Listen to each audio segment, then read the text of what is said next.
In this game, Baker Mayfield for the Buccaneers, as far as my top 10 numbers here, looking at that, he passed Doug Williams to move into fifth all-time in touchdown passes with 74.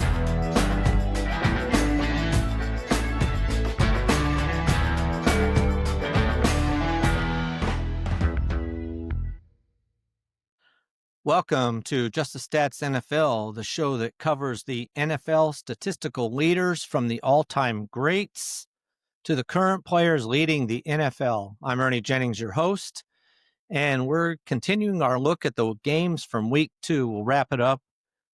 There were so many 1 o'clock games that I couldn't get through them all yesterday, but I'll do the one more 1 o'clock game, and then we'll do the afternoon games on Sunday and the 2 Monday night games.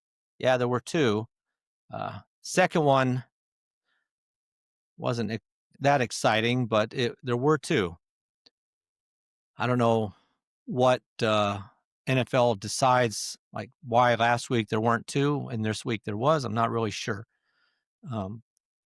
But we will get started right away because these podcasts do run a little longer because of the fact that I'm trying to be as detailed as I can without being too cumbersome. But I also want to cover as much as I can, but I don't want to skim, so it takes a little bit of time rather than just giving a score and a couple updates. I try to do a little more than that.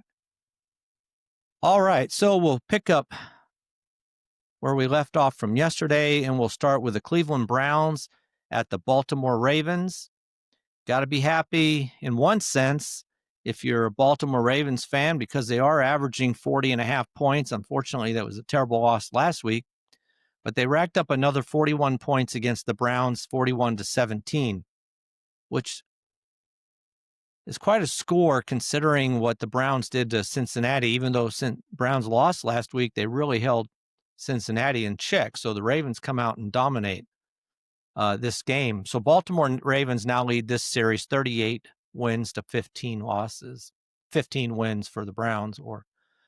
Now looking at some of the numbers that took place in this game, despite the fact that Derrick Henry had a horrible game, really, and they still scored 41 points, it says something about this team.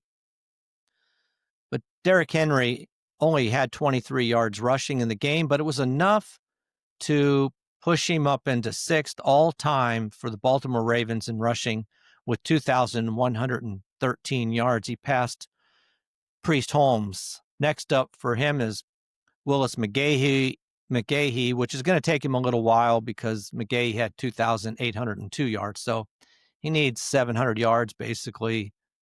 Derrick Henry will probably, unless something happens, I don't expect to see another game this season where he only rushes for 23 yards. He'll pass McGahee for 5th all time at some point. Looking at another number here for the Ravens as well was Nnamdi Madubuike in tackles for loss. He moved into a tie for 10th all time on the Ravens list with 42 tackles for loss. He tied Michael McCrary. So next up for him is C.J. Mosley, who has 43. So he needs one again to move into a tie for 9th. So we'll be watching that. Those are the only numbers in this game that, as far as looking at the top 10 all time, whether it's for a team or for the NFL, really nothing for Cleveland in this game. Now, looking at the game overall, take a look at that. In this game, believe it or not, Baltimore only had 14 first downs, and they only had a total net yards of 242. That's incredible, and you score 41 points. Cleveland had 322 yards. Rushing, Baltimore only had 45 yards. That's terrible when you have Jackson and Henry, but again, it comes down to what you really need to do in the game. For Cleveland, they had 115 yards net rushing, passing 207 net yards passing for Cleveland. Baltimore had 197 net yards. We'll look at the quarterbacks in a second. Baltimore had that one huge interception for a 61-yard return on that one. Cleveland fumbled once. So it really was an interesting game for a game that was, at least for Baltimore, scoring so many points. Now, in this game, Joe Flacco, 25 completions on 45 attempts. Dylan Gabriel came in and went 3 for 3. Both of them had a touchdown toss, incredibly. Joe Flacco, though, did throw an interception as well, and he was sacked twice, and his quarterback rating was 65. Not too good. Now, on the other hand, Lamar Jackson only had 19 completions on 29 attempts for 225 yards, and he threw 4 touchdown passes. So really big game for him. He was sacked 3 times in the game, but he had a quarterback rating of 128.6. So it was an impressive game for him there. When we're looking at these two quarterbacks, the big thing was the down the field passes. In this game, Joe Flacco threw 3 passes over 20 yards. One, it was completion for 26 yards, completed 1 out of 3 times for 26 yards. When he went from 10 to 20 yards, he was 4 out of 8. And he threw 1 touchdown from this area, and also 1 interception.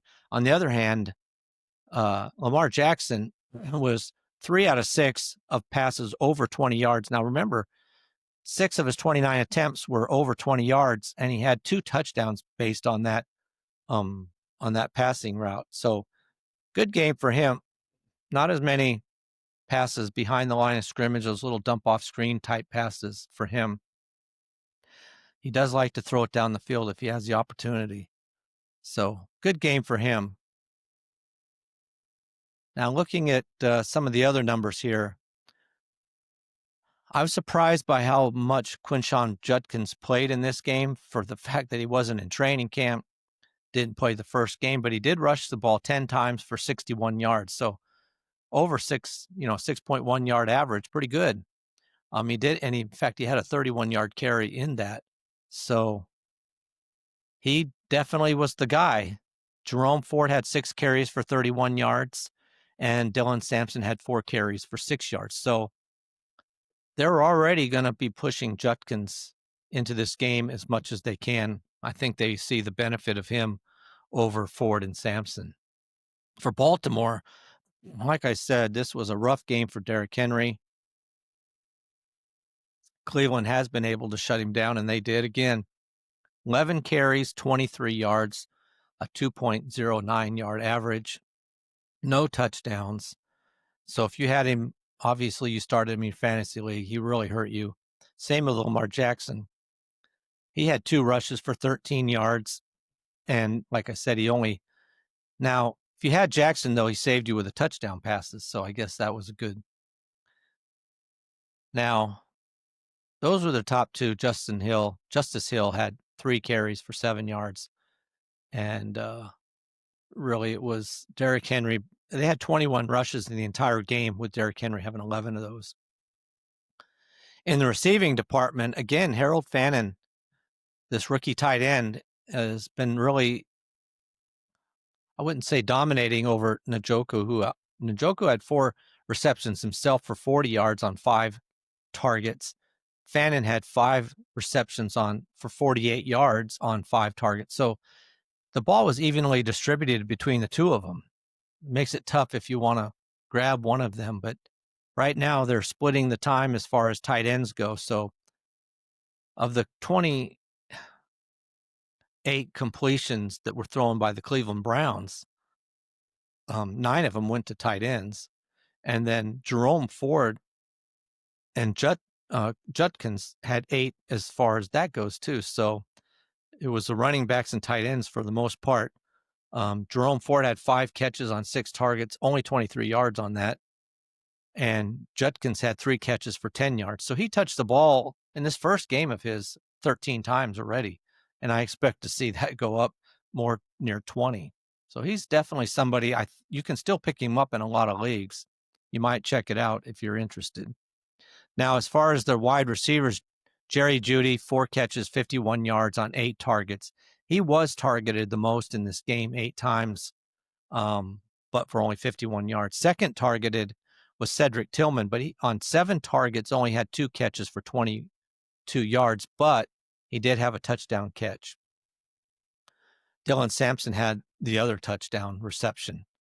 So that's Cleveland. Now, Zay Flowers again had another big game, so he might be the guy. Like I said, Jackson had 19 completions in this game. 7 of those went to Zay Flowers, so he dominated reception. 7 catches on 11 targets for 75 yards. No touchdowns, but still a good game.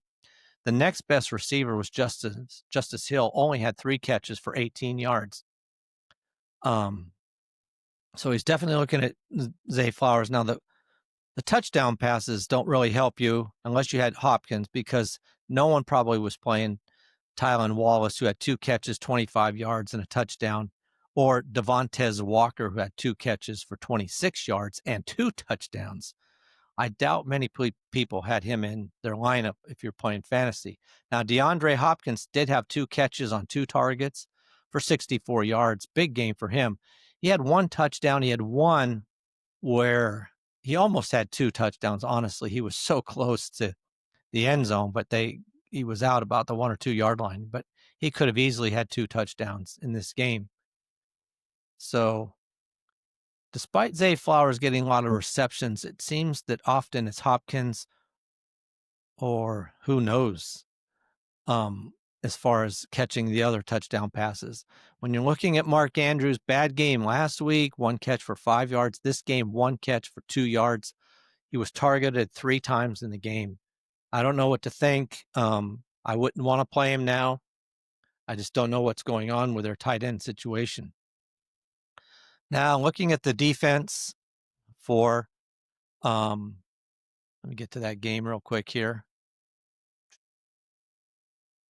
Sorry about that. I got to get to the game.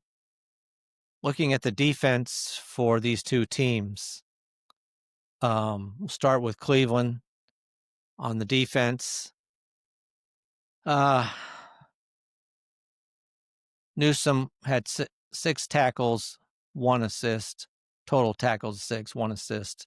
He also had a tackle for loss. He was probably their number 1 guy. Myles Garrett did have 2 tackles and, again, 1.5 sacks and 2 tackles for loss. So he came up with a big game himself, 1.5 sacks and 2 tackles for loss. So good game for him, despite the fact that they did rack up the yards. Now for Baltimore, for the Ravens, Smith, the inside linebacker, had 8 tackles, 7 assists. Pretty good. And 3 tackles for loss. So he was the big guy in this game as far as that goes. Robinson had a sack in this game. Good game for him. And like I said, Madubuike had also a sack and a tackle for loss. So decent games.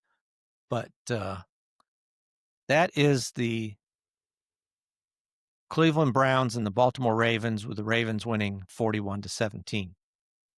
All right, let's look at the Carolina Panthers at the Arizona Cardinals. The Cardinals won this game 27-22.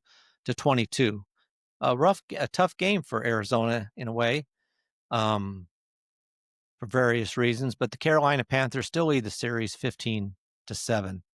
No stats to really look at in this game, as far as top 10 type things. So we'll go straight to the box score here and look at that. In this game, Carolina really played where they had a chance to win this game. 26 first downs for Carolina, 16 for Arizona. Total net yards, 352 for Carolina, only 293 for Arizona. Now, in the rushing game, Arizona did have 82 yards to Carolina only having 49. Net yards passing, 303 for Carolina, only 211 for Arizona. Now, looking at this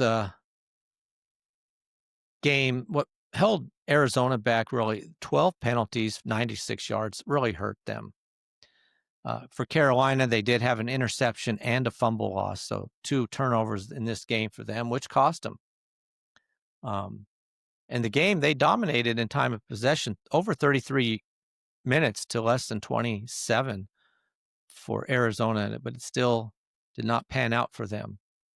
Bryce Young, wow, 55 pass attempts, 35 completions on 55 pass attempts, which explains why they only rushed for a net rushing yards of 49. They were throwing the ball or trying to at least 55 attempts.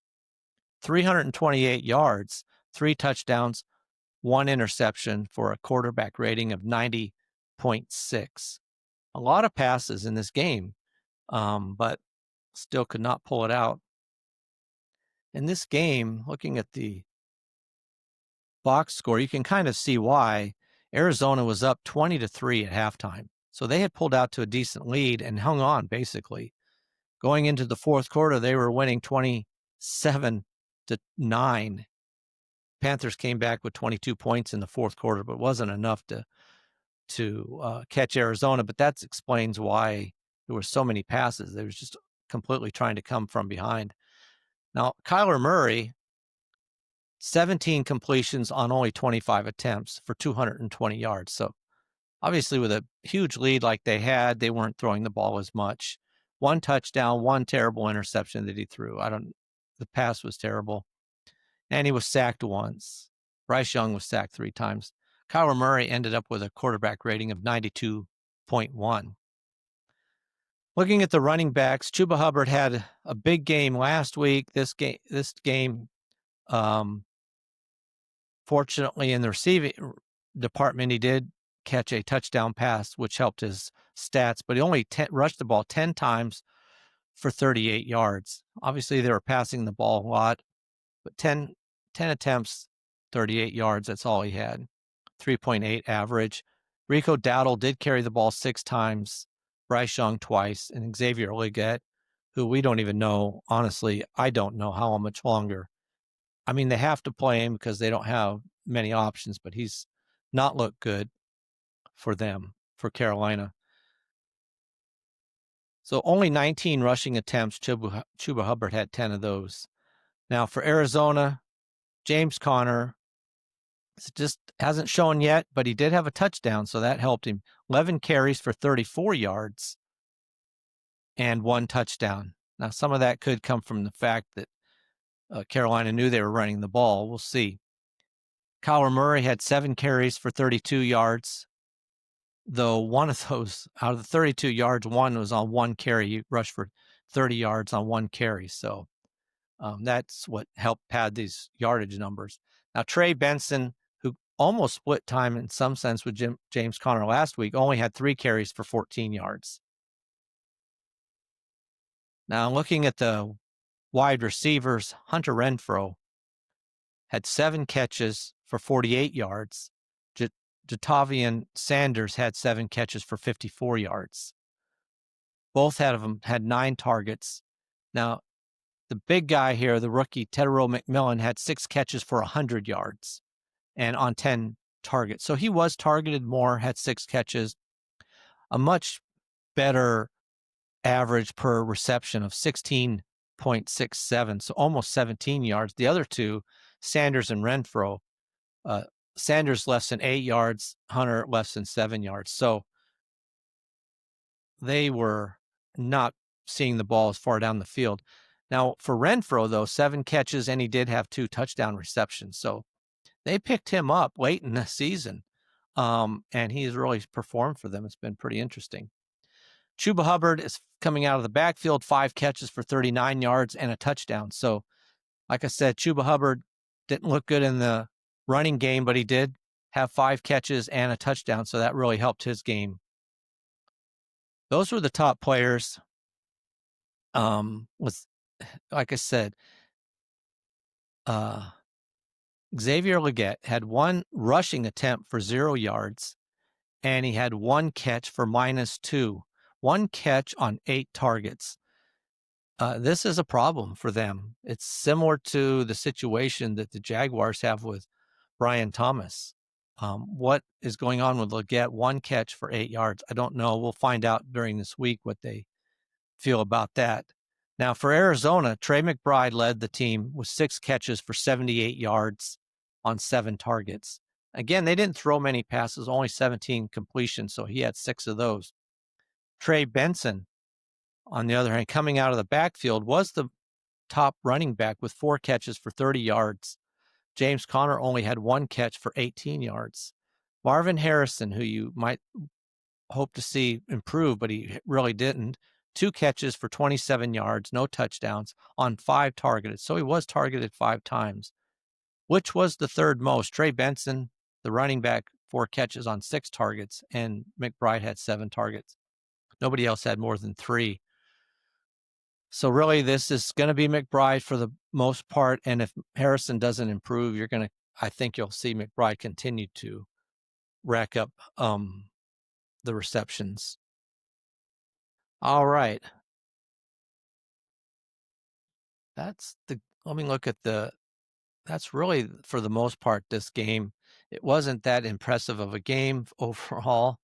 Let me look at the box score here if I can grab it. For this game, for the Baltimore Ravens. I'm sorry, for the Panthers and the Cardinals. And I have to go to a couple sites. One site doesn't seem to want to have everything. For defense, for Carolina, one player stood out. The strong safety, Morig, had 7 tackles, 2 assists. That was the number 1 guy. The interception went to Wanham, outside linebacker, had a tackle and 3 assists as well. Now for Arizona, the guy I've been watching, but he really didn't. Calais Campbell did have 4 tackles, 1 assist, and 2 sacks, and 2 tackles for loss. So Calais Campbell, I'm watching him primarily because he is pushing in the tackles for loss category to be the number 1 player all time. He's number 3 right now. J.J. Watt is the next guy up for him. So we'll see. Talk about it when we look at the pregame, how close he is getting to that number. But he needs quite a few tackles for loss to make it to number 1. But we'll see how far he can get, if he can at least move into the number 2 spot. Other than that, you had a few players. Thompson, free safety, had 6 tackles, 4 assisted. So he was number 1 guy there as far as that goes. Sweat had 1 sack as well. Those are your players in that category. Now, moving on to another game, Denver Bronco at the Indianapolis Colts. This is a game I definitely thought Denver would win this game, and they lost it.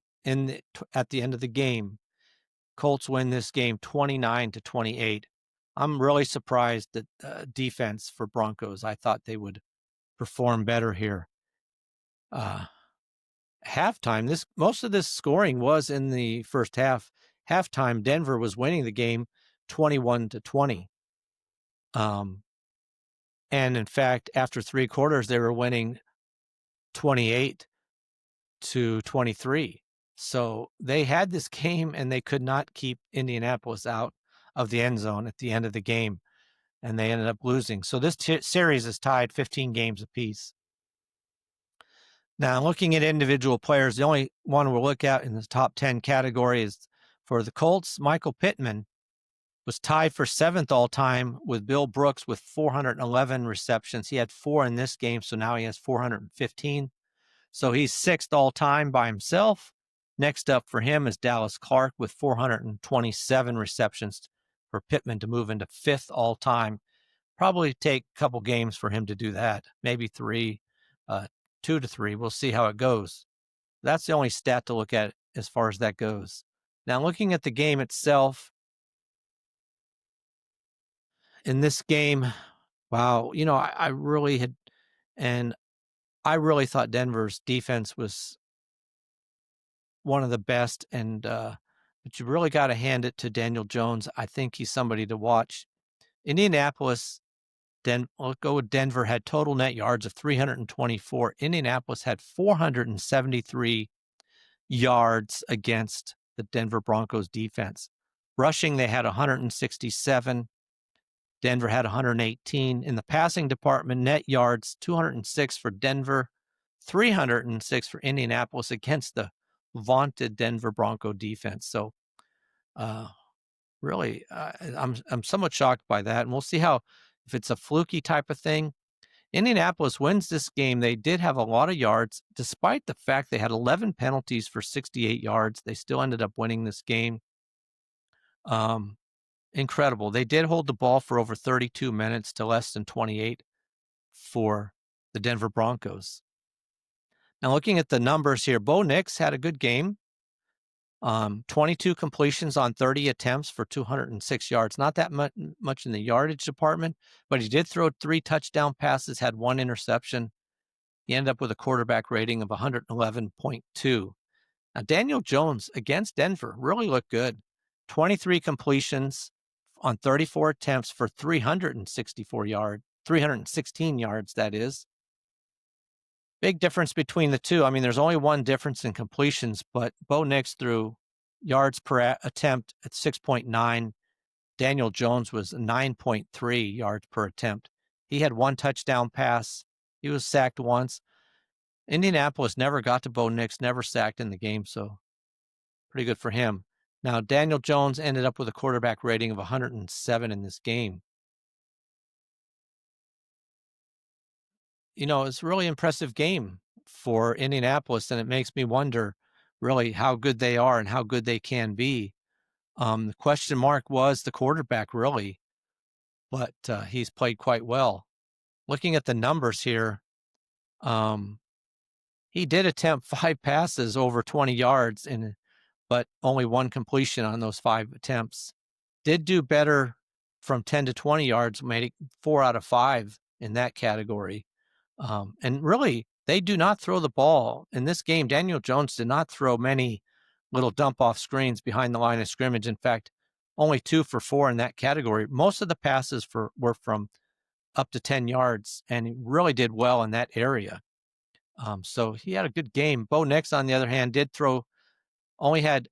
had 22 completions, had 2 long passes for 65 yards that were completed over 20 yards. He was 2 for 2 for 65 yards in that category and a touchdown. But then from 10 to 20 yards, 0 for 4. So rough game there. And they do a lot more dumping off. They had 8 out of 10 passes were those little dump off behind the line of scrimmage type passes. 8 out of 10 passes in that category, which explains why his average was so low per attempt. All right. Looking at the running backs, J.K. Dobbins is the man, as much as people might have wanted Harvey. Dobbins, 14 carries for 76 yards, 5.4 average, 1 touchdown, really had a good game. While R.J. Harvey had 5 carries for 8 yards. Bo Nix had 3 carries for 20 yards. So those are your top players, but J.K. Dobbins was the guy. And the same goes for Indianapolis. Jonathan Taylor had a huge game. No touchdowns, but he did rush 25 attempts for 165 yards. So big game there. Now, Daniel Jones, who did try to run it 6 times, but he only had 2 yards, but one of those rushes was a touchdown. Again, this is what always kills you with Taylor. Whether it was Richardson or Jones, they have this possibility of stealing touchdowns away from the running back, and it happened in this game.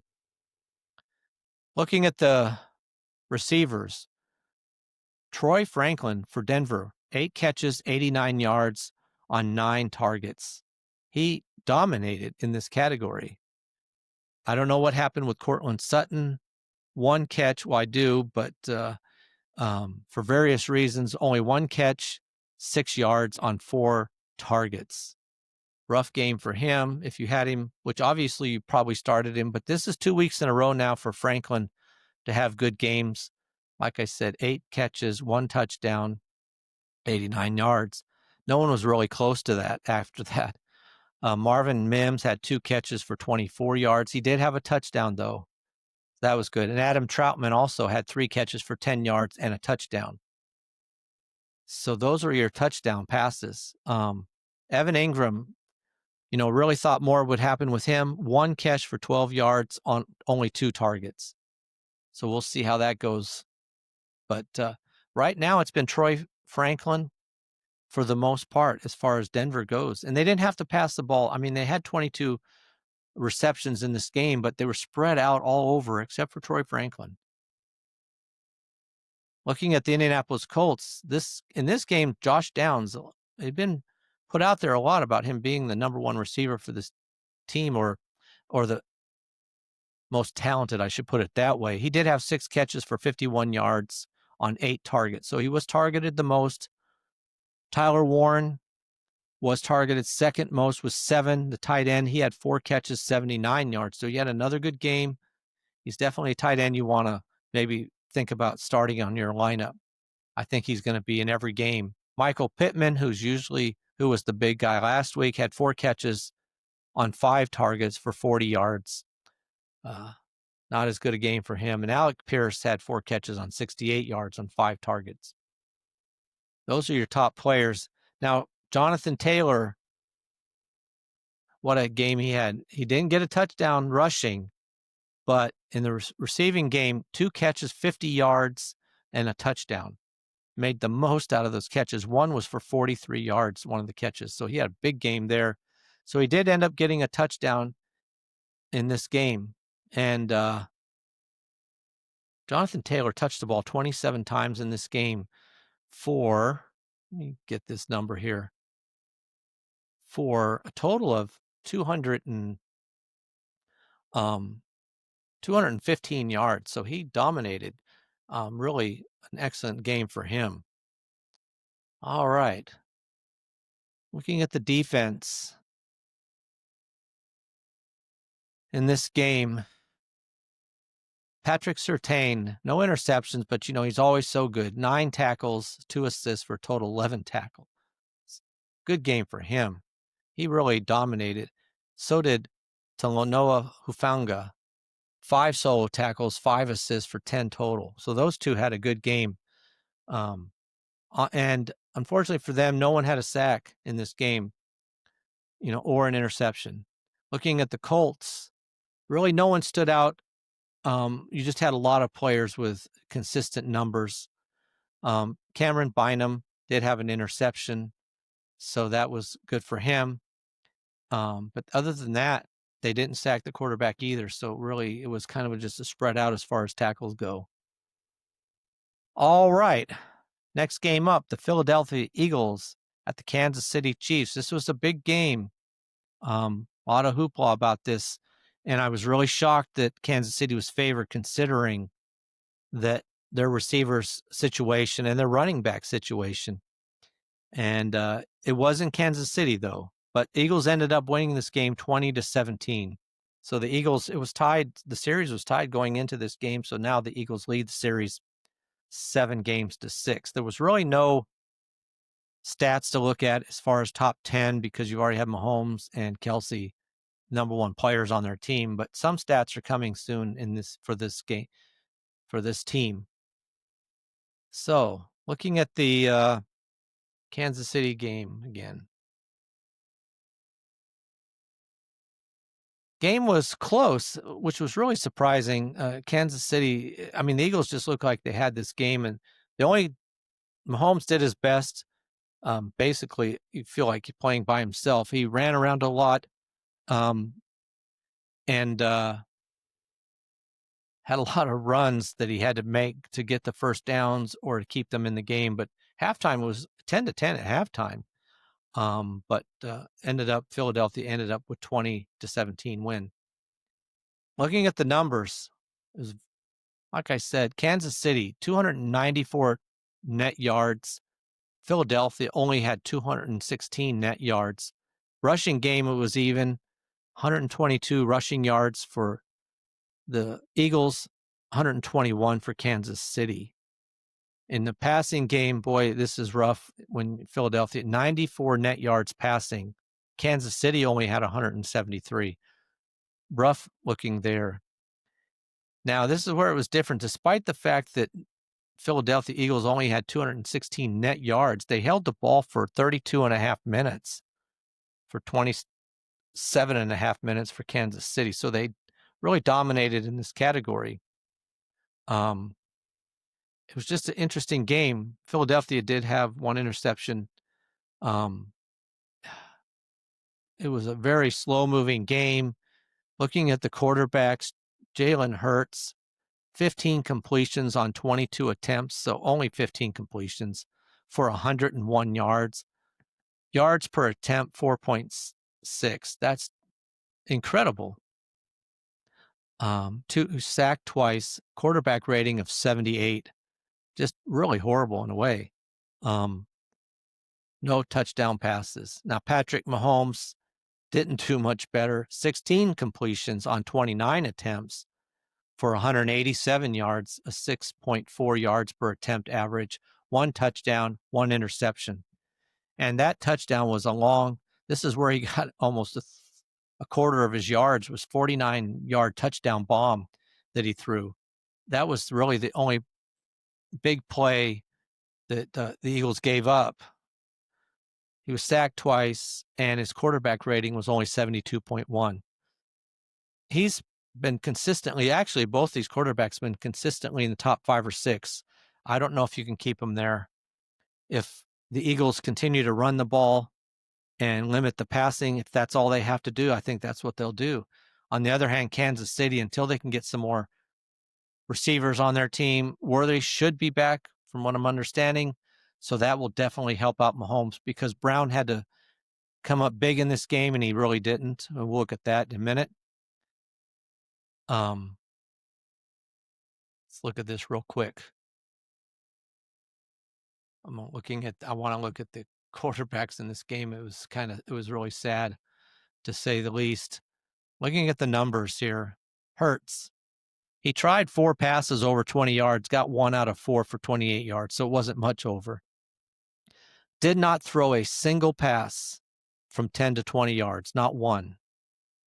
Like I said, he only had 15 completions. 5 of those were dump-offs behind the line of scrimmage. Wow. So 1 completion on a pass over 10 yards, and only attempted 4 of them. Amazing. Now, on the other hand, looking at Patrick Mahomes, he did try some longer passes. The only problem was it was a little bit hard. Let's see, he had 3 completions on 7 attempts, 3 out of 7. He did have that 1 touchdown pass for 49 yards, which came later in the game. So that was a big play there. Didn't throw as many behind the line of scrimmage passes. He was looking down the field, but his receivers were having just a horrible time trying to get open. So kind of a comparison there. It's just amazing what Jalen Hurts is not really looking down the field too much, which makes it hard when you're looking at their star receivers like A.J. Brown. He was targeted 8 times, had 5 catches, only 27 yards. Wide receiver, 27 yards. The same with Devontae Smith. He did a little better, 4 catches on 6 targets for 53 yards, but not much better. Those 2 are the top 2 receivers.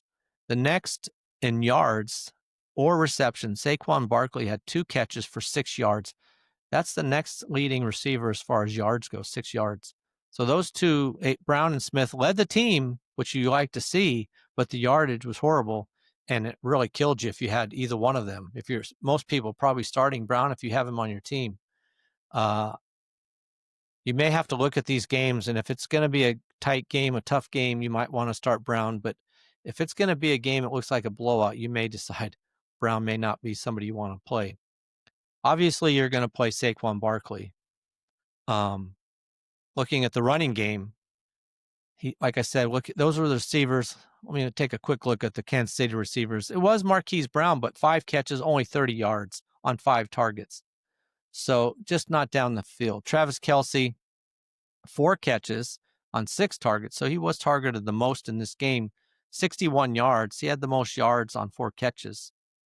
Now, Tyquan Thornton did try to be the guy that he was throwing a little deeper to, and that's Thornton did catch that touchdown pass of 49 yards. He had 2 catches for 59 yards and a touchdown on 5 targets, 2 catches on 5 targets. No one else had more than 1 reception, even though Noah Gray was targeted. And this is kind of, again, going back to Brian Thomas type of thing. Noah Gray dropped a pass. He was targeted 5 times, caught 1 pass for 1 yard. So I'm sure that Mahomes will be happy that Worthy's coming back. Juju Smith-Schuster just hasn't been able to step up either. 1 catch, 5 yards. I think he's pretty much lost whatever he had in his earlier years. Isaiah Pacheco coming out of the backfield, 1 catch, 7 yards on 2 targets, which leads to the running backs for Kansas City. Pacheco, 10 carries. He led the team in carries, 10 carries, but only 22 yards. Patrick Mahomes led the team in rushing again, 7 attempts for 66 yards and a touchdown. So that was dominated. Kareem Hunt had 8 carries for 31 yards, 2 carries less than Pacheco and 9 more yards, but neither one was good. I mean, 8 carries, 31 yards for a 3.88 yard average. Pretty bad there. Now looking at the Eagles, Saquon Barkley, 4.0 average, 22 carries, 88 yards, and a touchdown. So he did touch the ball 22 times rushing, as well as twice in the receiving game. So he did touch the ball 24 times. Dominated, actually. A.J. Dillon, backup, only had 3 carries for 19 yards. Bigsby, who they got, didn't even play as far as running goes. Jalen Hurts had 9 carries himself, but only 15 yards, but one of them was that tush-push touchdown. So he did get one of those touchdowns away from Barkley. All right. Looking at the defense real quick, if anybody stands out.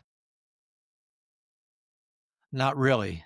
For the Eagles, it was Andrew Makuba had that 1 interception, 41-yard return. He did have a decent game, actually. 5 solo tackles, 1 assist for a total of 6, and he did have a half a sack as well. So he did have, I should backtrack on what I said, he did have a big game for the Eagles there. All right, looking at the Chiefs. You had a couple of players. Jalen Watson had 2 solo tackles, 7 assists for 9 total. And Chamari Connor had 3 solo tackles, 6 assists for 9 total as well. They were able to get to Jalen Hurts a couple of times in the sack department, but Omar Norman Lott had 1 sack as well. That was that's basically all he really did in the game for the most part. All right, that's the Eagles winning that game 20-17. Moving on to the Atlanta Falcons at the Minnesota Vikings. The Falcons won this game pretty easily, 22-6. Again, another game which is a little interesting. Bad news for the Vikings.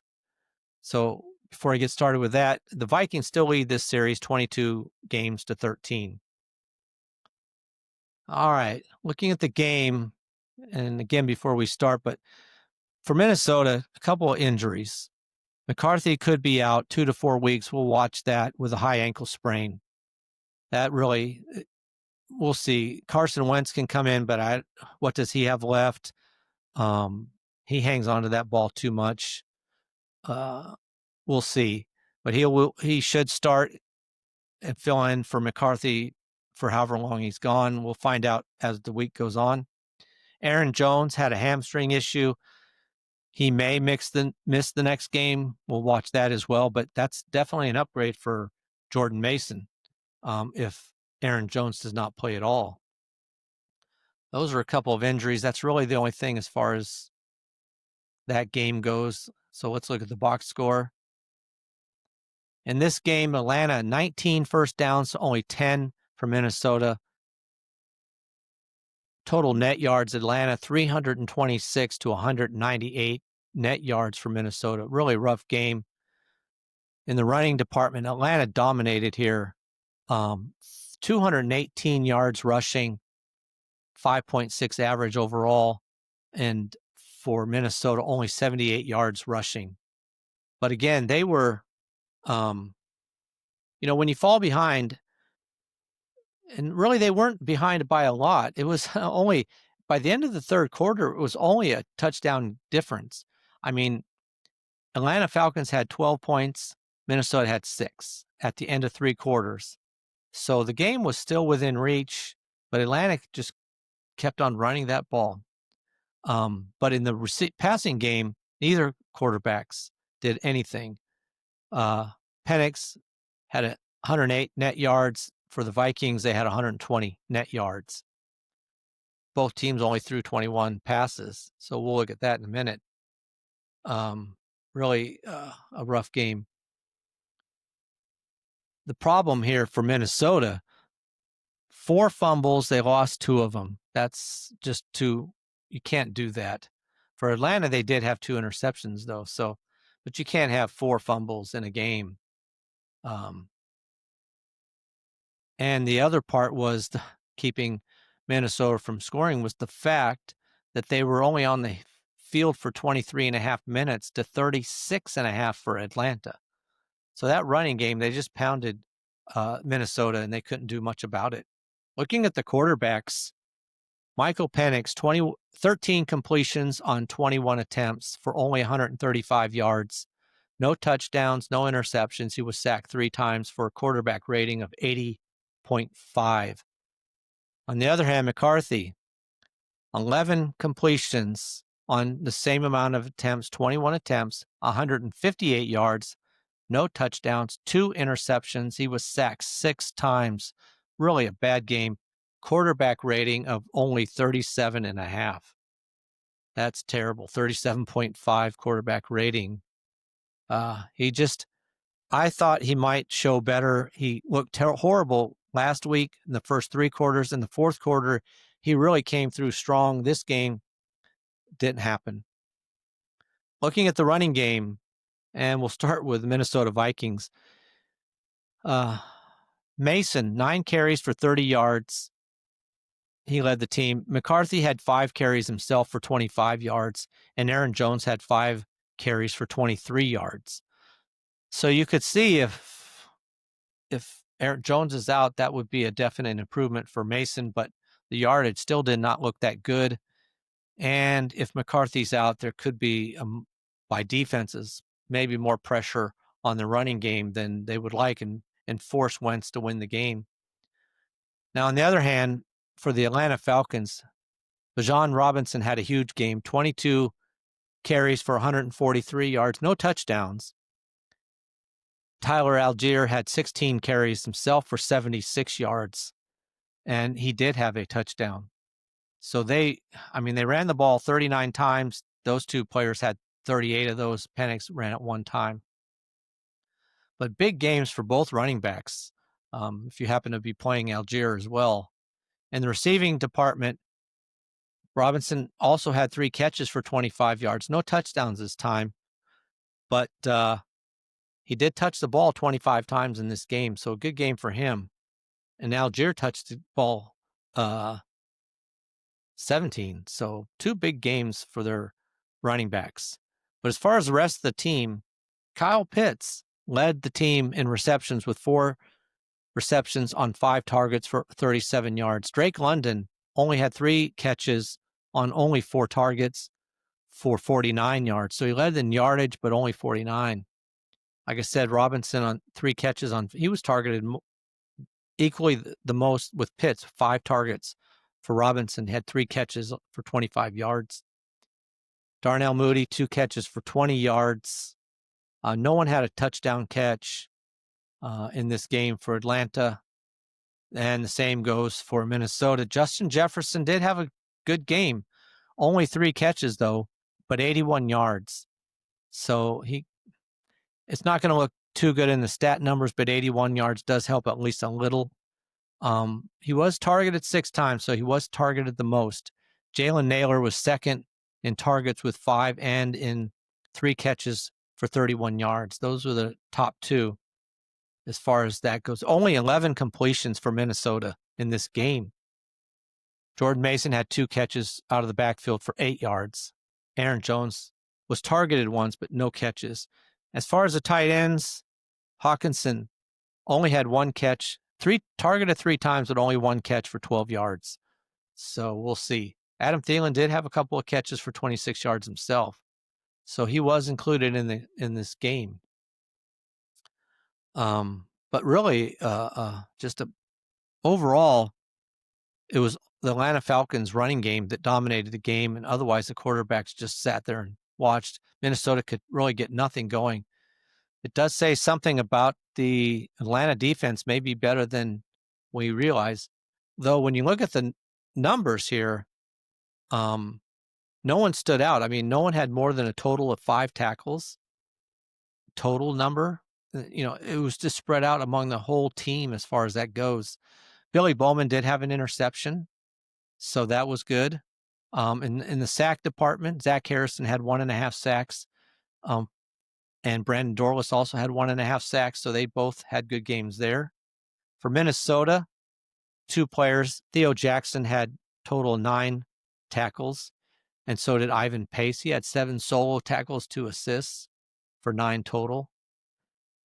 So that was impressive. No interceptions for them. They did sack the quarterback 3 times. And that's kind of your defense there.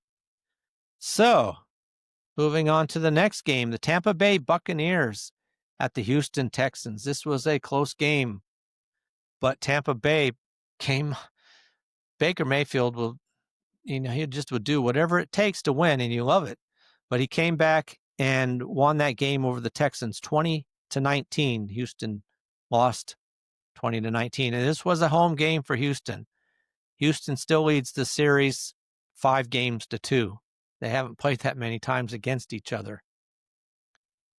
This was a game where Houston almost pulled it out. I mean, they were losing, going into the fourth quarter, 14-10. They pulled into a lead, but in the end, Tampa Bay came down and was able to win the game. It was a good game to watch. In this game, Baker Mayfield for the Buccaneers, as far as my top 10 numbers here, looking at that, he passed Doug Williams to move into 5th all-time in touchdown passes with 74. He had 2 in the game. He passed Doug Williams, who has 73. So next up in 4th place is Vinny Testaverde. He had 77 touchdown passes. That's next for Baker Mayfield. He could get it next week or maybe in a couple weeks, but he had 2 in this game, so it's a possibility. Good game for him. That's the only stat in the top 10 categories that we're looking at. Looking at the game overall, Tampa Bay, 25 first downs to only 12 for Houston. Net yards, 360 for Tampa Bay, 266 for Houston. In the running game, this is where Tampa Bay held out again. 169 yards on the ground versus only 84 for Houston. Now, in the passing game, only 191 yards for Mayfield. Stroud, 182. These are net yards. Both quarterbacks were sacked a decent amount. Tampa Bay quarterback sacked 4 times, Stroud 3 times. We'll look at that in a second. But looking at the game overall, problem that Houston had only on 3rd down efficiency. They made first down on 3rd down twice out of 9 attempts for only a 22% average, and they tried 1 4th down and they didn't make it. So that's where they really lost the game. That and the fact that Tampa Bay had the ball for 37 minutes to 23 for Houston. So they dominated. Houston's defense was just on the field too much, I think, in this game. Defense is playing. So the defense did their part, but you're on the field just too much. Now, looking at the quarterbacks real quick, Baker Mayfield likes to throw it down the field, but he didn't really had a tough game here against the Houston defense. I mean, he had 5 passes over 20 yards, no completions. And then if you throw in the fact that he did do a little better. He was 3 out of 5 on passes 10 to 20 yards. One of them was a touchdown. But he did throw 5 out of his 25 passes completion. Well, 38 passes, 5 of them did go for over 20 yards, but just no completions. Now, on the other hand, CJ Stroud, he tried 3 passes over 20 yards and completed 1. It was for a touchdown, but that's it. And he really didn't throw the ball down the field at all, too much. He had 13 completions in the game, which is really poor. 3 out of 8 on passes over 10 yards. So 3 of the 13 completions were for passes over 10 yards. Most of them were from up to 10 yards for him. On the other hand, when you go back to Baker Mayfield, he does like to throw it deep, but then he does dump it off a lot. Passes behind the line of scrimmage for Baker Mayfield were 10 out of 11. That's a lot of his passes. That's a third of his passes almost behind the line of scrimmage. So though he does throw it down the field some, he is willing to just dump it off and take whatever he can get. All right. Looking at the numbers then. Baker Mayfield, like I said, 25 completions on 38 attempts for 215 yards, 2 touchdowns, and 98.0 quarterback rating.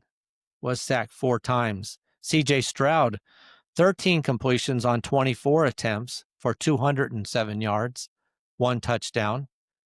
He was sacked 3 times, quarterback rating of 97.0. So pretty close game as far as their yardage goes.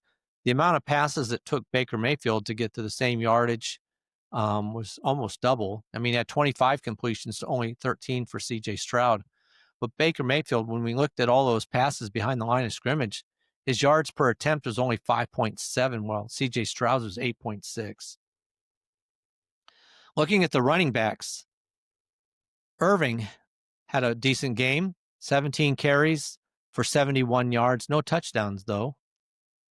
Rachaad White did carry the ball 10 times for 65 yards, so the running game looked pretty good for Tampa, which is why they dominated in the time of possession. He was 10 for 65 and a touchdown for Rachaad White. And then Baker Mayfield also had 3 rushes for 33 yards. So they all came through pretty good on the rushing game. I mean, overall, the team averaged over 5.6 yards a rush. Now for Houston, Nick Chubb, 12 carries for 43 yards. Not that great. 3.58 yard average. He did have a touchdown. And he did have a 25-yard touchdown run. Nick Chubb with 25-yard touchdown was pretty good to see. But that means that for the rest of the game, he was 11 for 18, 11 attempts for 18 yards. So did have that one run, but not what you really want to see. CJ Stroud had 4 carries himself for 27 yards. And then Jo'quavious Marks had 3 carries for 14. So it was Nick Chubb is definitely the guy right now and probably will stay that way. Not that it's completely that impressive, but that's just the way it's going to be. Now, Irving, he did have the 71 yards rushing, and he led the team in receptions, 6 receptions for 50 yards. So he didn't end up with 121 total yards in this game. No touchdowns, though, but 6 receptions on 6 attempts. Now, and also Mike Evans, as far as wide receivers, 5 catches, 56 yards on 11 targets. So he was targeted the most of the wide receivers. Emeka Egbuka, 4 catches on 7 targets. So he had the second most targets, had the 4 catches, 29 yards is all he had. But he did have a 15-yard touchdown pass reception. So good game for him. That rookie, I think he's going to just keep improving each game.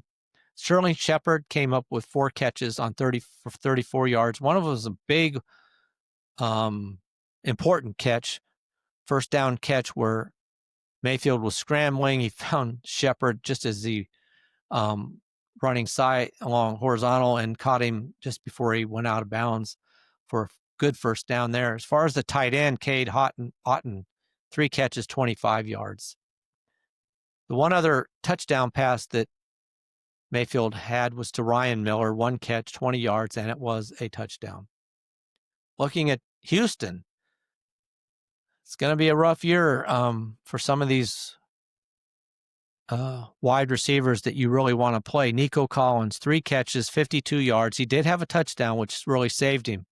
He was targeted 9 times, by far the number 1 targeted receiver for Houston, but only 3 catches on the 9 targets.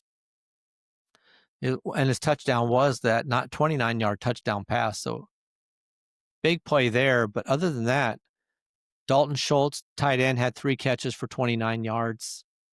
And Nick Chubb actually caught 2 passes. You don't see him catching a lot of passes, but he had 2 catches for 29 yards. Those are really the top players. I mean, it was just kind of spread out. No one had more than 3 catches, only 13 completions in the game anyway. And Collins and Schultz had 6 of those. So just not the kind of game I expected. I didn't expect much of the running game for Houston, and I expected a lot more passing. And honestly, they actually didn't have either one. So they have a big game going up in Jacksonville against a divisional game coming up. We'll see how their team plays. All right, looking at the defense. No one really stood out too much for Tampa Bay. Tyke Smith did have 4 solo tackles, 2 assists for 6 total, and a sack. So that was probably the biggest game player. Been watching Vita Vea, but he didn't have any sacks. He had 3 total in the game, so no one else. In this game for Houston, Henry Tuatua, hopefully I said that right, 7 tackles, solo tackles, 4 assists for a total of 11. So he had a big game, as did Azeez Al-Shahir. 8 solo tackles, 2 assists for 10 total. So big game there. They had no interceptions. They did sack the quarterback 4 times. Danielle Hunter, he's big sack guy, had 2 sacks there. So he's fun to watch. All right. So Tampa Bay Buccaneers win this game 20-19 in Houston. Big game for them. Last game, Los Angeles Chargers at the Las Vegas Raiders. Chargers really dominated this game. They won 20-9. So Raiders now lead the series 69-61 with 2 ties. And there was really no top 10 numbers to look at in that game. That game was just kind of slow moving. It felt like the Raiders just couldn't get anything together. As good as Geno Smith looked last week, I didn't like the play this week. It just was rough. In the game, the Chargers were up 17-6 at halftime, 20-6 by the end of the third quarter, and all Las Vegas could do in trying to come back was kick another field goal. They never scored a touchdown in the game. Looking at the numbers, they both had 15 first downs, but the difference is in total net yards, Chargers had 317, Las Vegas had 218. Net yards rushing, 81 for the Chargers, only 68 for Las Vegas. Passing game, like I said, Geno Smith had a big game last week. He only had 150 net yards passing in this game.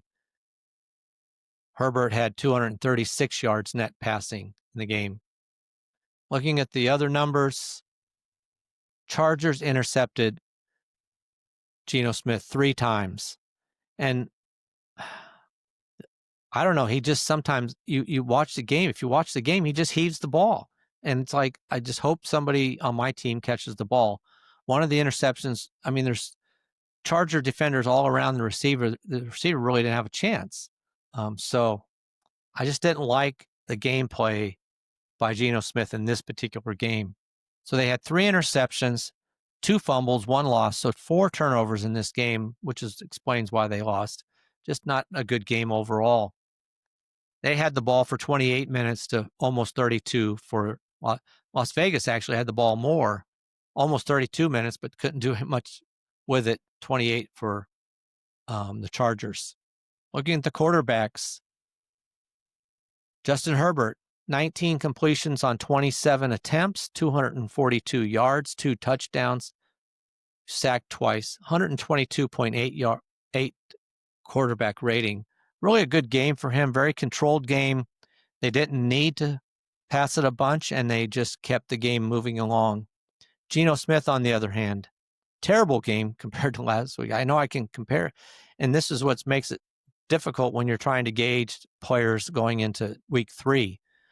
But Geno Smith, 24 completions on 43 attempts, 180 yards, 3 interceptions, sacked 3 times, quarterback rating of 37.0. Just a terrible game. In the running game, this is an area where we're going to have to see something different, but for the Chargers, Justin Herbert led the team in attempts and yardage, 9 attempts for 31 yards. Najee Harris had 8 attempts. This is going to hurt if you have Omari and Hampton. But Najee Harris had 8 carries for 28 yards. Omari and Hampton had 8 carries for 24 yards. So they both had equal amount of carries. One of the things, though, bad about that is that Hampton had a 15-yard carry. So that means the rest of the carries, he was 7 for 9 yards. Najee Harris, his biggest carry was only 7 yards. Now, on the other hand, it was Genty. They tried to get the ball to him, 11 carries, 43 yards. And really, there was a couple of times just almost broke it. There was actually just, at least 2 or 3 times that looked like he was just about to break through for a long run and was tripped up. He looks pretty good. He did make a big mistake on a handoff play where Geno Smith turned around to hand it to him, and Genty had went the wrong way. So that's a rookie mistake. They need to, clean that up. I look forward to seeing bigger games out of Ashton Genty. Geno Smith had 5 carries for 20 yards in the game. Zamir White, 2 carries for -2, and Trey Tucker, 1 carry for 7. So this is Genty. He's going to have to be the guy, and they're going to have to try to get him the ball. He averaged 3.91 yards a carry in this game against a good defense. So I see bigger things coming for him. Now, looking at the receivers, Keenan Allen, 5 catches, 61 yards on 7 targets, and a touchdown again. Looked really good. He and Ladd McConkey both had 5 receptions, but Allen had more yards and the touchdown. Ladd McConkey, 5 catches, 48 yards on 5 attempts, so 5 out of 5. Quentin Johnson, the other wide receiver, 3 catches, 71 yards, and a touchdown. 3 catches, 71 yards. One of them, though, was that touchdown bomb of 60 yards. So he was also targeted 7 times. So Johnston and Allen were targeted even actually more than Ladd McConkey in this game. And another disappointing thing if you're a Hampton fan, but Najee Harris, 2 receptions for 20 yards, while Hampton had 1 catch for 1 yard. So Harris overall had a better game, touched the ball ultimately 1 more time than Hampton did, and did more with the ball. So we'll see what happens next week. I'd be scared to start Hampton, though. For the Raiders, Jacoby Myers, 6 catches on 12 targets. 68 yards he had. So unfortunately, no touchdowns for anybody. Brock Bowers, 5 catches, 38 yards on 8 targets. So those were the top 2 by far targeted players. Myers even more than Brock Bowers. Ashton Genty, 3 catches, only 1 yard though. But he was throwing the ball 3 times. So he ended up touching the ball 14 times in the game. Those are the top players. Trey Tucker, 3 catches, 12 yards. It was targeted 8 times, the same as Brock Bowers, but only had 3 receptions out of that. All right. just a rough game for the Raiders, really. They need to do a little bit of work there. Looking at the defense for the Chargers, Dayon Henley, 1 interception. He had an interception, 7 solo tackles, 3 assists for 10 total tackles. He also had a sack. Big game for him. Sack, interception, 10 total tackles. Big game, really. Very good game. Tony Jefferson had an interception as well, as did Dante Jackson. But Dayon Henley really had a big game. For the Raiders, Devin White, 6 solo tackles, 2 assists for a total of 8. Looking at Max Crosby, 1 solo tackle, 4 assists for a total of 5, no sacks.